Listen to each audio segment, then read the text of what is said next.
Why are you late?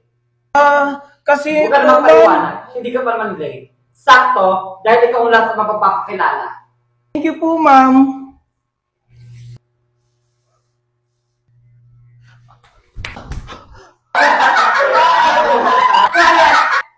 Okay, Junjun. Tumayo ka na dyan. Okay ka lang ba?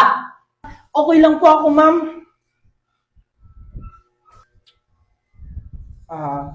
Hello guys. Ako nga pala si Junjun. Sino ka ba? Okay, Junjun. Ipagpatuloy mo. Ako nga pala si Junjun. Yun lang po ba, ma'am? Uupo na po ako.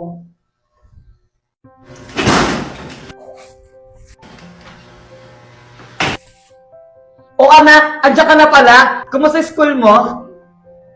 Okay lang naman po, mami. Mami, papasok muna ako sa kwarto. Napagod po kasi ako sa school. Wait lang, anak. Bakit po, mami? Hindi ka naman ganyan dati, ha? May problema ka ba? Wala po, mami. Pagod lang po talaga ako sa school. Marami po kasi kaming activities na ginawa. O sige po, mauna na po ako. Ano kaya nangyayari sa anak ko? Akala mo papalampasin namin yung ginawa mo kahapon?